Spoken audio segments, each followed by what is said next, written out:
Pepe Vallarde con Internacionales. Buenas tardes, Pepe. Buenas tardes, Néstor, ¿cómo vamos? Pero, con una mesa, como le dije a Ernesto Agassi ayer, llena de gato y soltar un ratón. Salta para todos lados. No es la montaña para un ratón. Acá hay una bolsa de gato y aparece un ratón. Salta para todos lados. Está bravo, está bravo, está bravo. No hay una cosa que aparezca un día y al otro día ya no haya otra cosa que la No, no, desborde. no. Para el estilo de programa que lo conduzco que lo conduzco solo y a veces nos ayuda Leonardo en la co-conducción, esto es pan comido, uno lo hace de memoria. Se sienta acá y tiene programa todos los días. Está bien, está bien, está bien. Pero para ello están los columnistas que le dan contenido y una latitud y avance de una mirada diferente para que todos piensen. Bueno, vamos a ver un poco la idea que teníamos hoy, que te la transmití a la producción un rato antes, en Sí, la sí, sí, tarde. la vimos. La tenemos acá. Este, y creo que es una reflexión sobre el tema de cómo se mueve, se ha movido y se ha venido moviendo la derecha latinoamericana, y lo vamos a enfocar en dos o tres casos que esta semana última han ocurrido. A ver, los que somos más veteranos sabemos cómo se movió la derecha en el continente en la segunda mitad del siglo XX, que propició, amparó, solicitó y estuvo atrás de los golpes de Estado de América Latina, diríamos en la región del sur de América Latina del 64 con el golpe de Aguilar, después en la década del 70 los golpes en serie que se dieron en Chile, que se dieron en Argentina, que se dieron en Uruguay, y ahí se apeló a usar el componente militar como un componente en el marco de la guerra o del conflicto este-oeste, de alinear a las Fuerzas Armadas para que sirvieran de aparato de represión de cada uno de los pueblos de la región. Esto lo conocimos, los más jóvenes no, pero los más veteranos lo vivimos y lo sufrimos. Reinstitucionalizado después de la superación de las dictaduras militares en América Latina, todos pensamos que podía haber un espacio en que todos hubiéramos aprendido de lo que fueron esos quiebres institucionales y de las consecuencias que tuvieron esos quiebres institucionales en la región. Pero con el comienzo del siglo XXI, el comportamiento de la derecha en algunos casos se ha radicalizado y se han potenciado la utilización de algunos actores de las realidades de cada uno de los países para llevar adelante diríamos, una política que es una política de mantener los privilegios de los sectores dominantes.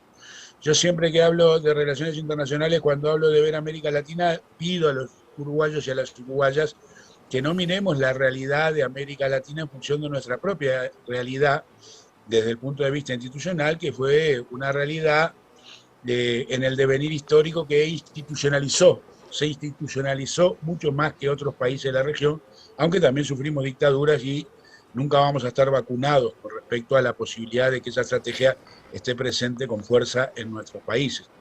Pero tenemos que tener presente que desde que se vinieron o que llegaron a la región una serie de gobiernos de distintos signos, los que habían dominado históricamente la región, se dieron algunas respuestas por parte de las derechas en el continente. Y entre esos podemos citar prácticamente desde el año 98, con la llegada del presidente Chávez a Venezuela, el tema de que se trató de reeditar el golpe de Estado en 2002, que hubo huelga petrolera en Venezuela en el 2003, que la derecha se posicionó no reconociendo los resultados electorales y absteniéndose de participar en las elecciones como una forma de cuestionar la legitimidad de los tiempos electorales que caracterizaron en muchísimas de las elecciones que llevó adelante el chavismo.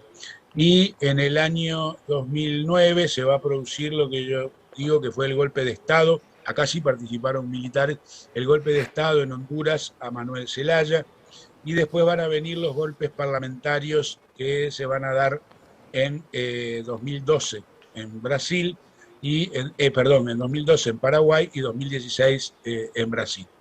Y acá se juntan más de un factor. Se junta el factor de los poderes, que no son poderes que surjan o emanen de la voluntad popular, sino que, Pepe, sí, diga, porque me queda una apreciación allí que yo no me quiero olvidar, las peripecias que pasó López Obrador para llegar al gobierno, bueno, también en ese proceso. de acuerdo, de acuerdo, de acuerdo. También las peripecias que sufrió López Obrador y lo que está sufriendo hoy incluso por Ujú. parte de sectores que están vinculados a un espacio mucho más amplio que el que surge de la voluntad popular. O sea, está vinculado a el poder mediático y el papel de los grandes medios de comunicación en la región, de actores adentro del poder judicial de cada uno de estos países que llevan adelante una política de hostigamiento, no solo desde antes que se llegue al gobierno, pero después que se llega al gobierno, y que tratan de, en esa política de connivencia entre actores del Poder Judicial y los medios de comunicación, de hostigar y de delegitimar a los liderazgos de izquierda en la región. Esto es una constante que ha estado presente, fue claramente una constante en lo que tuvo que ver con el golpe parlamentario en Brasil, en que acá hubo una alianza entre el poder económico, el poder mediático y el poder judicial para deslegitimar a los gobiernos del PT, al propio PT, a las personalidades del PT y ni hablar a Lula da Silva para sacarlo de la carrera electoral de 2018. ¿Plan Cóndor o Plan Atlanta o algo nuevo? Bueno, a ver, yo creo que ahora que lo nombraste, ¿no? Obviamente en lo que se llamó Plan Cóndor, por acá hay un proceso que la prensa en Uruguay no ha estudiado mucho. Lo que se llamó Plan Cóndor, la palabra plan en realidad la puso Manolo Pichardo. Manolo Pichardo, esto ya lo he contado, creo acá en alguno de los programas de estas columnas.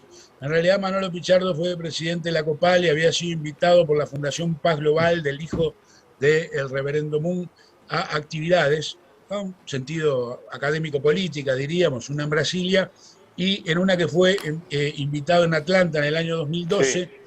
En realidad esa invitación coincidió con invitaciones a otros presidentes latinoamericanos, expresidentes latinoamericanos, que se reunieron en el Hotel Marriott de Atlanta. De ahí lo que Manolo Pichardo llamó como Plan Atlanta. ¿Por qué? Porque en un momento determinado él fue invitado a una de las suites del hotel y en esa de las suites del hotel estaban expresidentes latinoamericanos. Y dentro de esos expresidentes latinoamericanos, también estaban constituyendo lo que llamaba una misión presidencial de este evento de la Fundación Paz Global, estaban discutiendo la realidad de América Latina y un presidente, esto lo denuncia en Listín Diario, que es un diario muy importante de República Dominicana, en un artículo que denunció Manolo Pichardo, después que vio la ofensiva que se estaba desarrollando contra Dilma, y él le llamó Plan Atlanta. ¿A qué le llamó Plan Atlanta? A una de las intervenciones que tuvo un presidente sudamericano, dijera él, ¿está bien? En que dijo, dado que no podemos sacar a los comunistas por los votos, yo les voy a decir cómo sacarlos, y para sacarlos vamos a utilizar a los medios de comunicación y al Poder Judicial. Esto lo escribió sin el nombre en ese artículo del Listín Diario, y yo le pregunté a Manolo Pichardo después si el nombre de uno de esos presidentes sudamericanos era el expresidente Lacalle Herrera, y efectivamente me dijo que sí, que eso lo había manifestado en esa reunión el presidente Lacalle Herrera.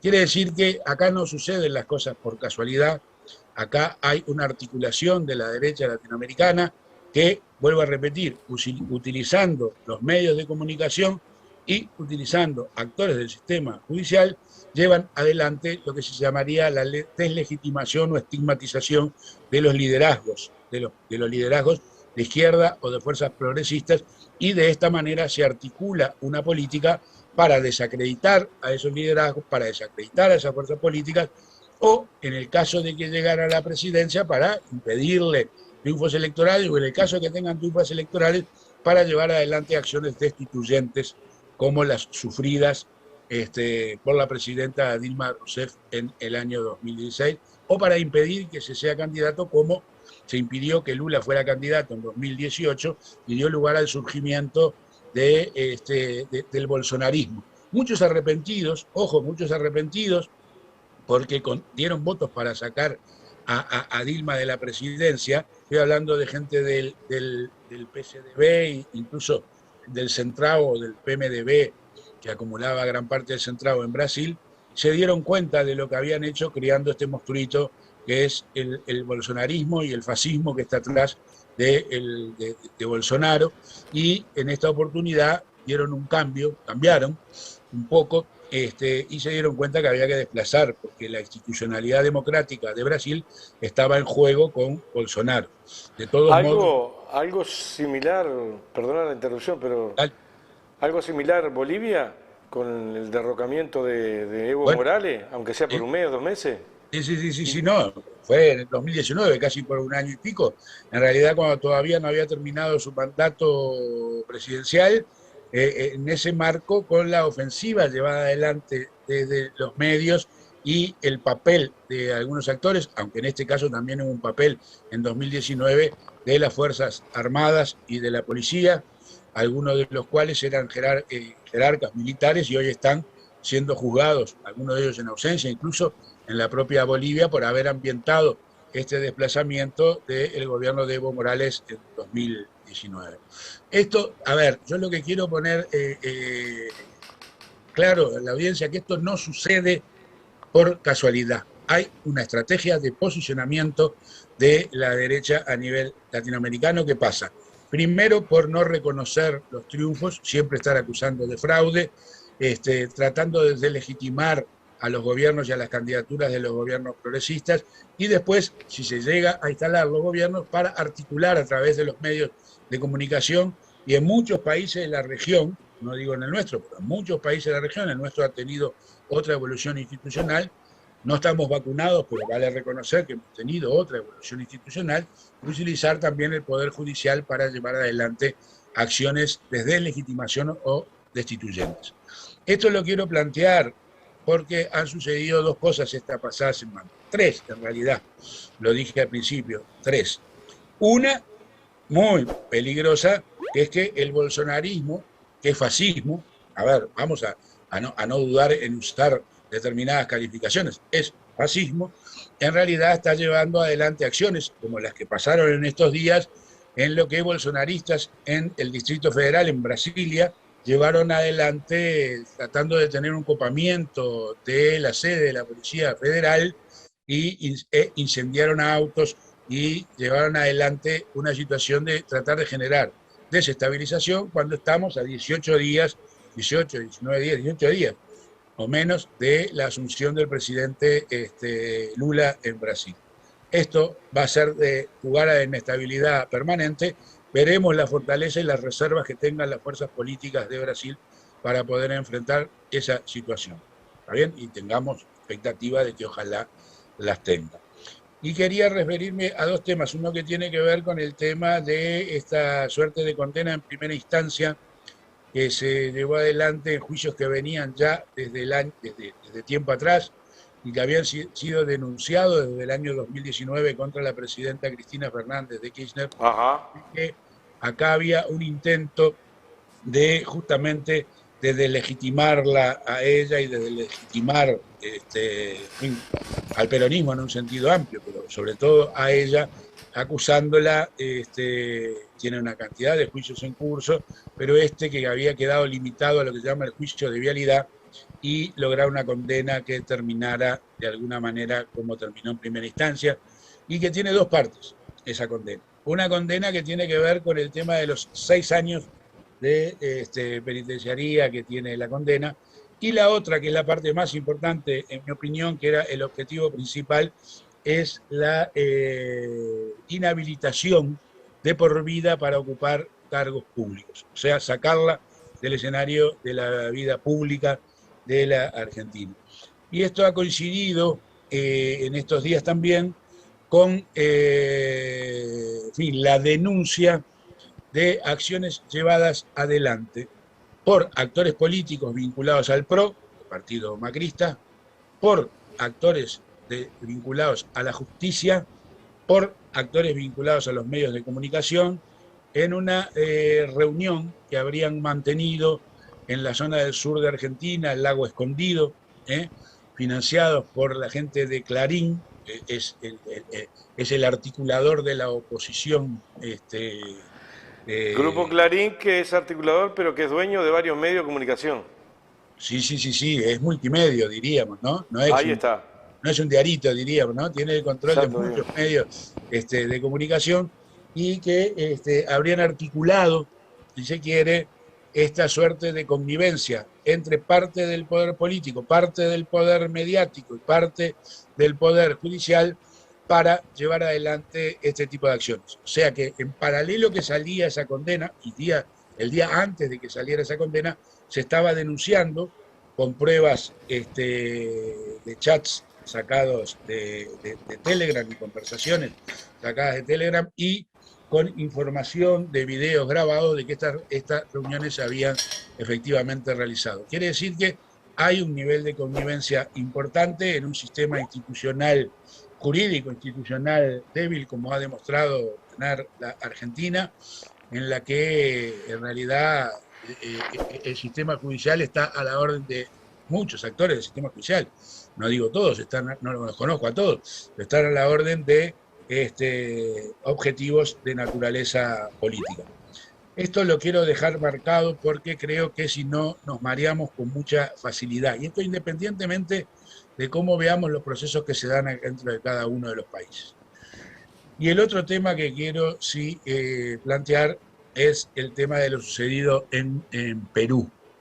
¿Está bien? Antes de ir a lo Perú, antes de ir a lo Perú, Diga, diga. porque ¿cómo eso se ve reflejado o se podría haber reflejado de alguna manera y algún atisbo de algunos movimientos en Uruguay?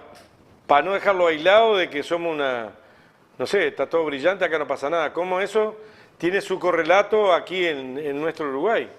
A ver, por el momento, yo he sostenido, no lo sostengo de ahora, lo sostengo de hace mucho tiempo, está en las actas parlamentarias, manifestaciones que he hecho, que yo tengo confianza de que el poder judicial en el Uruguay no ha sido penetrado, en términos generales, por, digámosle, por actores que lo pongan a su servicio. ¿Está bien? Esto lo he dicho en más de una oportunidad y ya lo dije en esta propia intervención porque creo que la evolución institucional del Uruguay fue distinta. ¿Estamos vacunados frente a eso? No, no estamos vacunados frente a eso. ¿Está bien? A ver, para que se quede, yo no duermo el sueño de los justos, diríamos, ¿no? Hay que estar alerta de que este tipo de situaciones no sucedan. Pero no es menos cierto de que el poder mediático en el Uruguay, ¿está bien?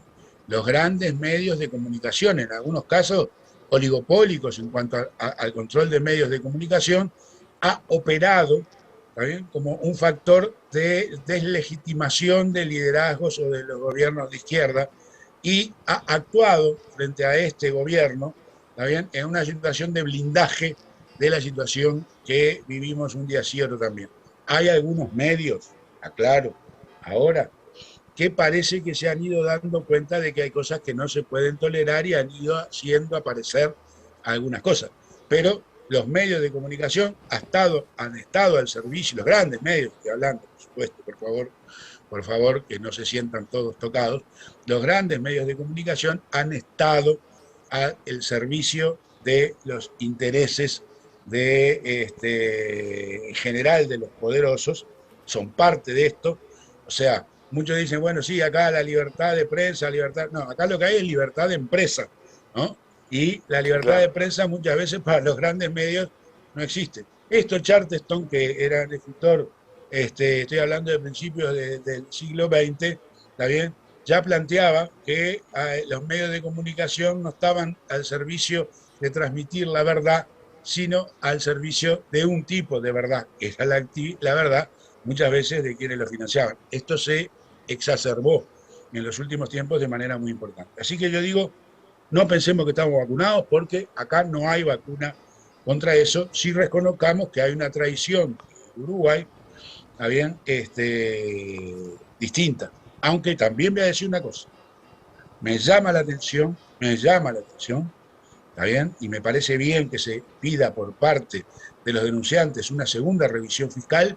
Me llama la atención, ¿está bien?, de fallos de fiscalía, en realidad archivando la denuncia contra el exministro Cardoso, cuando en el mismo momento que se archiva la denuncia se dice, ¿está bien?, que hay una parte que tiene que ver con la contratación de Kirma, empresa fantasma, Estonia, de acuerdo, de allá de los países del Báltico, ¿está bien?, que todavía sigue en investigación. Bueno, si todavía sigue en investigación, en realidad no archivemos del todo, porque esta es una manera de no terminar todavía lo que hay que terminar. Y también me ha llamado la atención, no leí todo el fallo, aclaro, abro comillas, todas las cautelas que se tenga que tener, pero oí las declaraciones del fiscal que también archivó el tema de la denuncia sobre Catón Natie, ¿no? Y puso, como ejemplo, voy a repetir lo que dijo él en la televisión, de que en realidad, para que se consolidara el delito de abuso de funciones, tenía que demostrarse el tema del beneficio propio o el beneficio para un tercero, ¿no? Y que en este caso no había quedado determinado ese beneficio. Bueno, yo me pregunto si en realidad extender por 50 años una situación de monopolio, ¿está bien?, privado a una empresa, no habla de un beneficio para un tercero. Por supuesto que ahí hay un beneficio para un tercero. Cuando la propia empresa, en este caso Catón Natie, va a poder regular o no la eventual admisibilidad de otro operador de acuerdo a la cantidad de contenedores. ¿Es apelable? Bueno, en realidad ambas denuncias entiendo que van a ser solicitadas una segunda revisión por parte de otro fiscal, cosa que me parece bien, ¿está bien? Creo que... ¿Y la judicialización de estas cosas que están pasando, ¿sí?, no es parte también de la intromisión ya por parte del sistema? ¿No? Lo están llamando, yo voy a la justicia porque estoy llamando a la justicia para que resuelva algo. Pero también acá no hay cosas políticas metidas dentro de la judicialización. Sí, sin duda que las hubo, las ha habido, y de hecho, diríamos, esas cosas se han progresado y se han exacerbado, estoy hablando en los últimos 10, 12 años, ¿no? O sea, lo hemos vivido con mucha, permanentemente. Por ejemplo, ya que lo tocaste y ya no te interrumpo más, pero el tema Cardoso es un tema político. Sí, claro. Más allá que es jurídico, es un tema político. Claro, no hay duda. La denuncia de Cardoso no nació de la oposición actual, del Frente Amplio, nació de un propio actor dentro del Partido Colorado, que fue el que hizo la denuncia, ¿no? Vamos a entendernos. No es que acá, en realidad, hubo una denuncia por parte de actores del Frente Amplio. Pero bueno, volvamos a Perú, que te interrumpí. Volvamos a Perú. Acá en Perú se dio una situación que es la situación de, en fin, remitamos un poco más atrás. En realidad, en las elecciones del año 2021 termina ganando la elección Pedro Castillo. Pedro Castillo era un maestro rural de zonas alejadas, zonas rurales, zonas alejadas de la capital de Lima, que termina ganando la elección siendo candidato por el movimiento Perú Libre, un movimiento que va a tener 18 y pico % de los votos en la primera vuelta del Perú, y van a pasar a la segunda vuelta con el 18 y poco % de los votos Pedro Castillo, de Perú Libre, y va a pasar Keiko Fujimori, hija del ex dictador Fujimori, que va a tener 13-40% de los votos. En ese contexto se van a llevar adelante la segunda vuelta electoral, y en que por una diferencia de 44.000 votos entre 17 millones de votantes, hubo 17 millones de votantes, 8 millones y pico para Pedro Castillo, 8 millones y pico para Keiko Fujimori, va a llevar al gobierno Pedro Castillo. Desde que se realizó la segunda vuelta electoral, hubo un hostigamiento muy importante por parte de la derecha y de los medios de comunicación sobre Pedro Castillo. Recuerden que tardamos tiempo, se tardó días en que se terminara de convalidar ese resultado, y se convalidó ese resultado.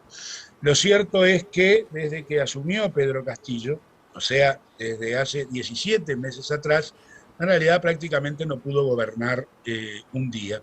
Y no pudo gobernar un día porque tuvo, en la Constitución del Perú, los gabinetes ministeriales tienen que tener respaldo parlamentario. En ese respaldo parlamentario se mueve permanentemente en un sentido y otro. Tuvo que cambiar, en 17 meses, tuvo que cambiar cerca de 70 ministros, o sea, varios gabinetes que eran llamados a responsabilidad por parte del Congreso. Es un Congreso unicameral.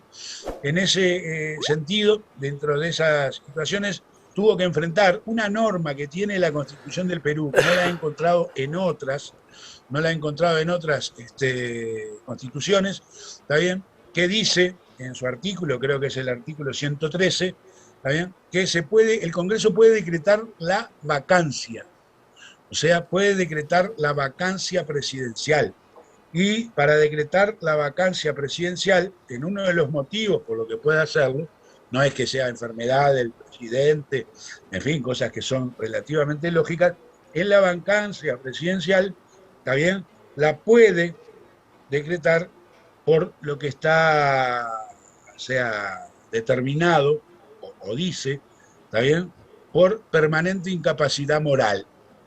O sea que no es por incapacidad física, que podría pasarle a cualquiera, pero por incapacidad moral.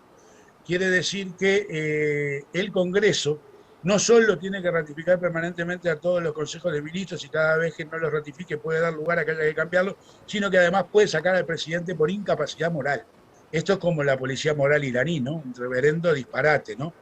Y esto ha llevado a que Perú viva una situación de inestabilidad muy importante, tan importante esa, diríamos, inestabilidad que lo ha llevado adelante, que en los últimos 6 años va a tener 6 presidentes. Con esta vicepresidenta asumida ahora, Dina Boluarte, serían en 6 años 6 presidentes, lo que transforma a Perú en un área de un país con la mayor inestabilidad institucional.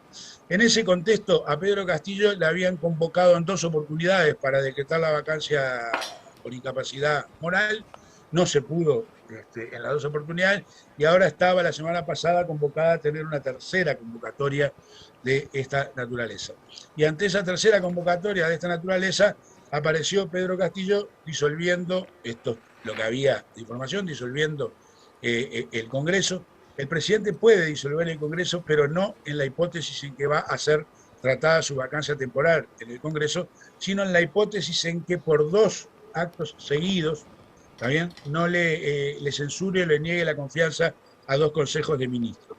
Quiere decir que, en realidad, supongo yo que frente a que iban a decretarle la vacancia, decidió proceder con este mecanismo, que todo el mundo habla o está muy incendiado en muchos medios de comunicación porque, bueno, habría sido un golpe de Estado. En realidad, vamos a suponer que lo haya hecho como mecanismo de defensa, estuvo muy mal aconsejado, no lo podía haber realizado, pero un golpe de Estado en un país en el que no tiene apoyo de la prensa, no tiene apoyo de las Fuerzas Armadas, no tiene apoyo de la policía, no tiene apoyo de los ámbitos jurisdiccionales, en realidad pensar que podía dar un golpe de Estado es poco menos que imposible. Ahora, Lo cierto es que Pepe, hoy, termino con esto y ya ayer escuché al ministro de Defensa sacando a todos los militares a despejar las calles y en realidad se está desarrollando para mí un golpe de Estado ahora.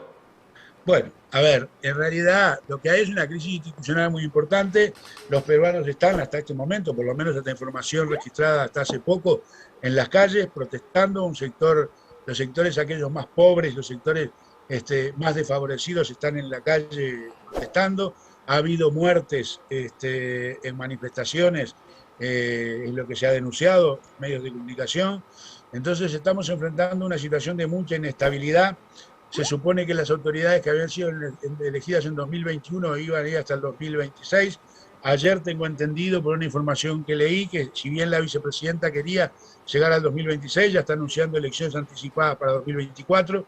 ¿Por qué? Porque esta es una forma en que los sectores que históricamente tuvieron el poder en Perú pretenden volver a tenerlo. Era insoportable que terminaran admitiendo que un maestro rural venido de las montañas alejadas del centro de Lima pudiera ser presidente, ¿no? Acá se junta, diríamos, el racismo, y el racismo, a ver, a veces lo propician a algunos que desde el punto de vista étnico no son muy diferentes, pero se junta el racismo, se junta el poder económico, se junta el poder mediático para desplazar a un presidente que había ganado las elecciones hace 6 meses y que no se le había dejado en ningún momento gobernar.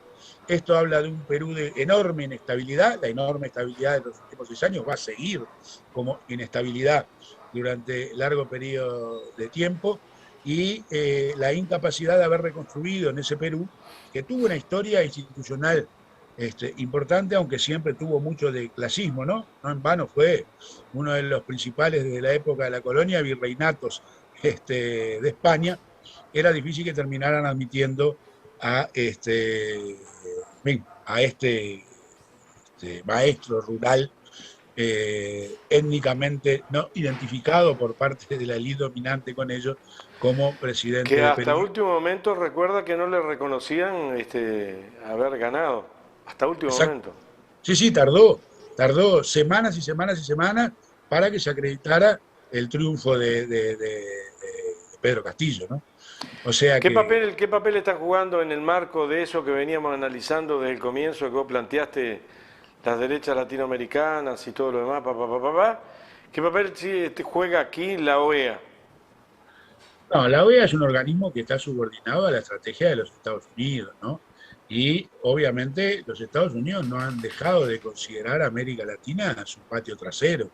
Y cuando uno dice que lo consideran su patio trasero, lo consideran su patio trasero porque quiere tener a la región subordinada a su estrategia desde el punto de vista político y desde el punto de vista económico global, ¿no?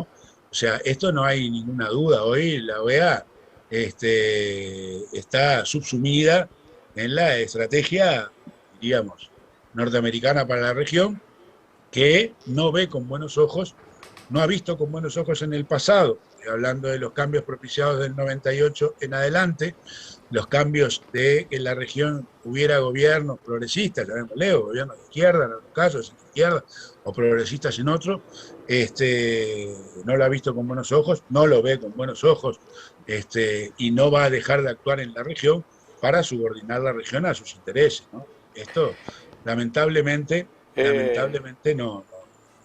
no cambia. Europa está sacando un impuesto en estos momentos como para reinvertir y como un fondo común y competir con China, con Rusia por África. Por ahí se nombra también que Estados Unidos anda en lo mismo. No solo Bueno, que está sugando y chupando a la Unión Europea, sino que además quiere el espacio de África. Lo que queda para atrás como patio trasero es Latinoamérica. a ver, en realidad estamos en un mundo, ya lo hemos planteado en algún momento en alguna de las conversaciones, globalizado, ¿no? Y en el tablero de ajedrez del mundo, cada uno de los países está tratando de posicionarse. Y cuando Europa plantea esto, y Estados Unidos plantea esto, es porque no hay ninguna duda, que esto implica que van a pelear por todos los escenarios globales, ¿no? Yo creo que lamentablemente, en mi opinión, en un mundo que debería avanzar, sin ninguna duda, debería avanzar hacia la multipolaridad, lamentablemente Europa se me ha subsumido en la estrategia de los Estados Unidos, lamentablemente, ¿no? Cuando necesitaríamos para la multipolaridad que Europa tuviera un papel mucho más activo, con independencia de la estrategia de los Estados Unidos. Que la estrategia de los Estados Unidos le está haciendo pagar todos los costos del conflicto global, o de parte del conflicto global que se está desarrollando ahora, particularmente a Europa. Pero bueno. Pepe, estamos en la hora, pero no quiero irme sin decir esto que me parece por lo menos un minuto, 2 minutos, que no es muy poco, pero bueno, usar lo que precise. No, porque en realidad vos con la experiencia que tenés y en su momento fuiste ministro de Defensa también, mira para dónde apunto. En esta derechización a nivel internacional, ¿qué papel está jugando? Sé la respuesta, pero quisiera que vos la digas. ¿Qué papel está jugando el armamentismo a nivel internacional? Con, con un despegue de economía, pero también para subyugar a otros pueblos, en un momento en que sus gobernantes cada vez son más inexperientes y más jóvenes, por lo tanto inexperiencia la tienen que tener, y tienen el botón nuclear para apretar ahí. ¿Cuánto más riesgo estamos para correr ahora? Ya no hay esa Merkel o esos veteranos que habían, sino que yo veo al presidente de Francia o otros tantos presidentes jóvenes con poder. Ujú. A ver, que la industria armamentista ha sido utilizada como una parte muy importante del desarrollo y el crecimiento del capitalismo en su, pues, en su afán expansivo, no solo en lo económico, sino también en lo político, no hay ninguna duda, ¿no? Recuerden que en alguna comparación que tuvimos sobre la guerra en Ucrania, yo decía que del 2014 al 2022, a febrero del 2022, Occidente había transmitido casi más de 2.500 millones de dólares a Ucrania en armamento. Bueno, ahora hay cifras por ahí que calculan que ya haya transmitido más de 50.000 millones de dólares. ¿Está bien? En este periodo de tiempo. Obviamente, todo esto implica que hay que reponer lo que se fue transfiriendo, pero también implica que si uno tiene una hipótesis de conflicto, de guerra inminente permanentemente adelante, lo que van a seguir, digamos, admitiendo con facilidad es que se sigan propiciando o se sigan desarrollando incrementos muy grandes en los presupuestos militares, en todos los presupuestos militares, ¿no? Imaginémonos que Estados Unidos creo que anda del orden de los 800.000 millones de dólares anuales en presupuesto de defensa, ¿no? Y que La OTAN tiene, corregime, la OTAN tiene un tanto por ciento del Producto Bruto Interno de cada país afiliado a la OTAN para que lo tenga que invertir en la OTAN. sí, eso era una determinante de la OTAN que en muchos países no cumplían, pero ahora a partir de las nuevas hipótesis de conflicto, en realidad están como siendo obligados a manejar un porcentaje del el presupuesto para cumplir con esos requerimientos, ¿no? O sea, no hay duda que en realidad esto es uno de los factores, a ver, vamos a invertir la cosa. Si liquidáramos los presupuestos militares del mundo, en realidad erradicaríamos la pobreza, para decirlo, y el hambre, ¿no? Para decirlo de alguna manera que quede claramente entendible por parte del oyente. Pero es obvio que se está estimulando incrementos muy importantes desde el punto de vista de los presupuestos militares. Esto se hace obviamente para el potenciar, digámosle, sectores del crecimiento de la economía a nivel del capitalismo, pero se hace también como una forma de estimular, digamos, la permanencia de lo que sería el sino, lo que sería la determinante de la guerra, en un escenario que, vamos a entendernos, vamos a seguir con un escenario de guerra en Ucrania durante todo este año 2023, no sabemos cuándo se detendrá, van a seguir las tensiones en el este de Asia, en la zona de China-Taiwán. Estamos en un punto que, lejos de aventarse la posibilidad de conflicto, aparentemente parecería que se han seguido incrementando. Y ojo que basta leer, ¿está bien?, los informes militares sobre las hipótesis de conflicto que se prevén, y en algunos casos no solo no se aleja el tema de la guerra, sino que hay documentos de asesorías de militares que hablan de la eventualidad de un conflicto, de una guerra. Estos días me llegaba un estudio de asesores de la Fuerza Aérea de los Estados Unidos de la eventualidad de una guerra entre 2025 y 2032 entre China y Estados Unidos. O sea, todo el mundo escribe con escenarios de guerra, ¿no? Parece que la capacidad de la política para aventar la guerra ha desaparecido, ¿no? Lo que es lamentable para la humanidad. Nos vamos porque hay más hambre en el mundo, pero a su misma vez hay más tierras plantadas a lo largo y ancho de todo el planeta Tierra. Sí. Hay métodos de mayor producción, pero hay más hambre. Es increíble.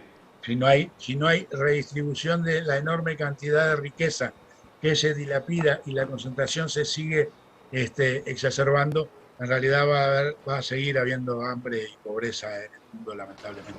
Por mucho más tiempo Andares, porque lo precisamos. Y al Pepe Vallardi también, nos vemos. Bueno, Gracias. arriba. Saludos.